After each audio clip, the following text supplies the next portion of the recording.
गमदी मुस्ताकिल। उस्ताद, हाँ, ये आज के जो लड़के हैं ये चोटियां काहे करते हैं? अबे क्या बे? चोटियां चोटियां, पता ही नहीं चलता लड़के हैं कि लड़कियां हैं। अबे इसके लिए बालों के पीछे क्यों पड़ा है भाई? तेरी शक्ल देख ले, पता ही नहीं चलता कि बारात आएगी कि जाएगी। तो कहा यूं है कि नेताजी ने राजनीति से रिटायरमेंट लेते हुए कहा कि भाई पॉलिटिक्स बहुत बड़ी बीमारी है। अच्छा, हाँ, कमाल है। नेताजी ने राजनीति से रिटायरमेंट लेते हुए कहा कि पॉलिटिक्स बहुत बड़ी बीमारी है। अब हमने तो बहुत साल खा लिया, अब हमारे बेटे की बारी है। क्या बात है उस्ताद, क्या बात है।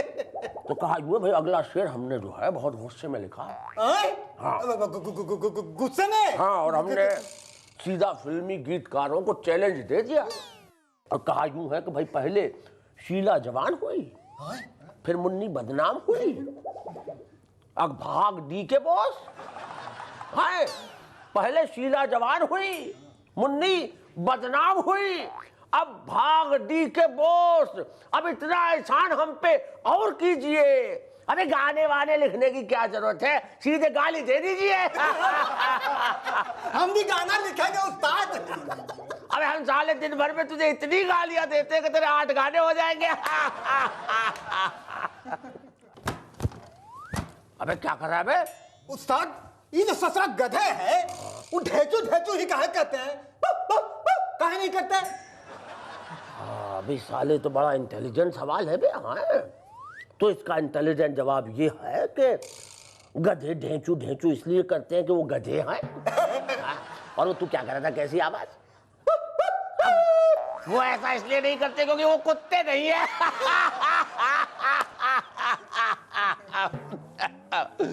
तो कहा यूं है कि हमारे सरकारी कर्मचारियों की आंखों में। अच्छा, आंखों में? हाँ, हमारे सरकारी कर्मचारियों की आंखों में जनता के लिए बहुत कुछ करने के सपने होते हैं।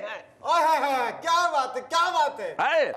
हमारी सरकारी कर्मचारियों की आंखों में जनता के लिए बहुत कुछ करने के सपने होते हैं। अरे इसीलिए सारे लोग दफ्तर में 5-5 घंटे सोते हैं।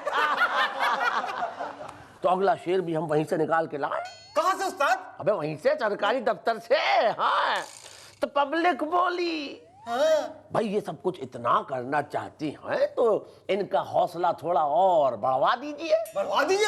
हाँ, बढ़वा दीजिए उस्ताद। तो पब्लिक बोली कि ये इतना करना चाहती हैं तो इनका हौसला थोड़ा और बढ़वा दीजिए और दफ्तर में से कुर्सियां हटवा के पलंग लगवा दीजिए।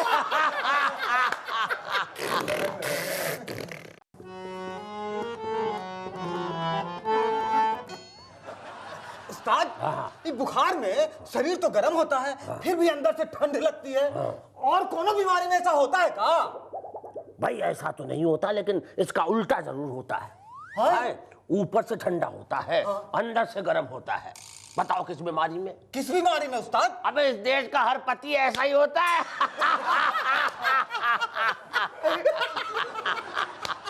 तो शेर यूं है कि नेताजी ने कहा है कि वो चुनाव में भड़कीले भाषण दे के लोगों को नहीं उकसाते। अच्छा, नेताजी ने कहा है कि चुनाव में वो भड़कीले भाषण दे के लोगों को नहीं उकसाते हैं, क्योंकि वो कहते हैं कि भाई अपना गला खराब क्यों करें जब लोग पैसे और दारू में मान जाते हैं। एकदम सही शेर बताया उस्ताद। तूने भी लिए थे। हाय। और मंत्री जी बोले, अगला शेर है कि मंत्री जी बोले कि अपने कार्यकाल में उन्होंने जनता को अलग सोच दिखलाई है। अच्छा, अलग सोच दिखलाई है? अब पूछो कैसे? कैसे? अबे बता रहे हैं, जल्दी क्या है।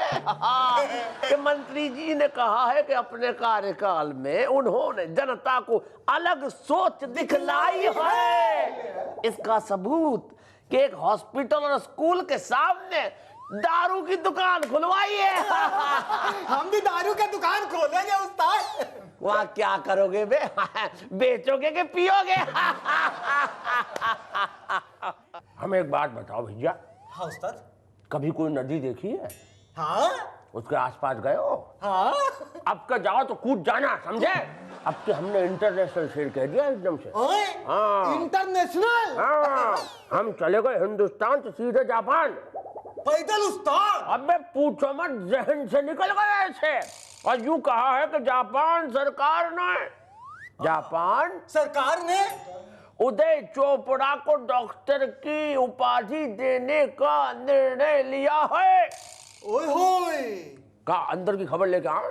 क्या बात है उस्ताद? हाँ, कि जापान सरकार ने उदय चोपड़ा को डॉक्टर की उपाधि देने का निर्णय लिया है, क्योंकि उदय की फिल्मों ने कई पागलों के इलाज में शॉक ट्रीटमेंट से ज्यादा काम किया है।